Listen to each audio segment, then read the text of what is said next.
Ceko merupakan sebuah negara republik yang terletak di jantung Eropa Tengah.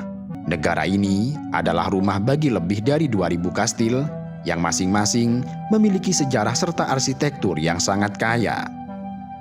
Kastil Praha misalnya adalah salah satu komplek kastil terbesar di dunia, dibangun pada abad ke-9 dan mencakup berbagai gaya arsitektur, dari Romawi hingga Gotik.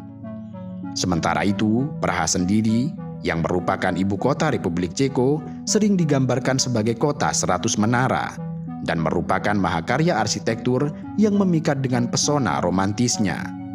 Di sisi lain, Ceko dikenal sebagai produsen mobil utama di Eropa Tengah dengan produksi tahunan yang sangat mengesankan.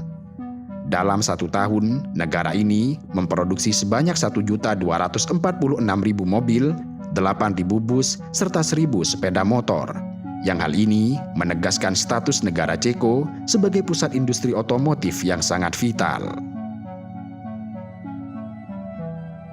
Selain dikenal sebagai pusat industri otomotif, Republik Ceko juga memiliki sistem negara dengan kesejahteraan yang sangat kuat, menawarkan jaminan perawatan kesehatan universal yang mengesankan, yang dianggap sebagai salah satu yang terbaik di dunia. Berdasarkan model asuransi wajib, sistem ini memastikan bahwa semua penduduknya mendapatkan akses pada layanan kesehatan yang sangat terjangkau.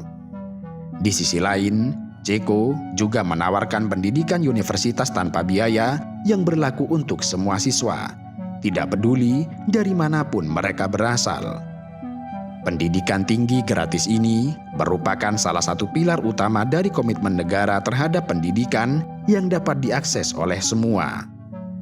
Ini menunjukkan bagaimana Republik Ceko berinvestasi dalam kesejahteraan serta pengembangan warganya, serta menegaskan posisinya sebagai negara maju dengan standar hidup yang sangat tinggi. Pada tahun 1989, Revolusi Bludru mematahkan rezim komunis di Cekoslovakia dan membuka jalan bagi transisi menuju demokrasi liberal. Pada tahun 1993, Cekoslovakia secara damai terpecah menjadi Republik Ceko dan Slovakia, yang masing-masing menjadi negara yang merdeka serta demokratis. Sejak pemisahan damai ini, Republik Ceko telah mengalami transformasi yang signifikan, bergerak dari sistem komunis menuju ekonomi pasar. Langkah-langkah ini termasuk privatisasi perusahaan milik negara, liberalisasi perdagangan, serta penciptaan lingkungan yang kondusif untuk investasi asing, serta pertumbuhan sektor swasta. Reformasi ini, meskipun terbilang sulit, akhirnya membuahkan hasil dengan pertumbuhan ekonomi yang stabil, serta peningkatan standar hidup. Dan hingga saat ini, Republik Ceko melalui partisipasinya dalam Grup Visegrad tidak hanya memperkuat hubungan dengan tetangga-tetangganya, tetapi juga memainkan peran penting dalam membentuk masa depan Eropa Tengah yang damai dan sejahtera.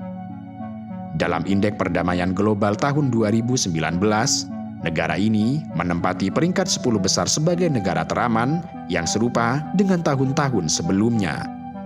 Selain itu, Republik Ceko telah membuat kemajuan signifikan dalam berbagai indeks global, termasuk Indeks Kebebasan Ekonomi, di mana negara ini menduduki peringkat ke-17 dari 165 negara di seluruh dunia. Ini menunjukkan peningkatan dalam kebijakan ekonomi yang mendukung perdagangan bebas serta investasi pemerintah yang terbatas. Negara ini menutup lembaran sejarahnya dengan kebanggaan atas luas wilayah yang mencapai 78.866 km persegi serta populasi yang berkisar 10,7 juta jiwa. Sebagai negara yang telah melalui perjalanan panjang dari masa lalu yang penuh dengan tantangan hingga menjadi simbol kemajuan dan kesejahteraan, Republik Ceko terus berdiri tegak, memandang masa depan dengan penuh optimisme.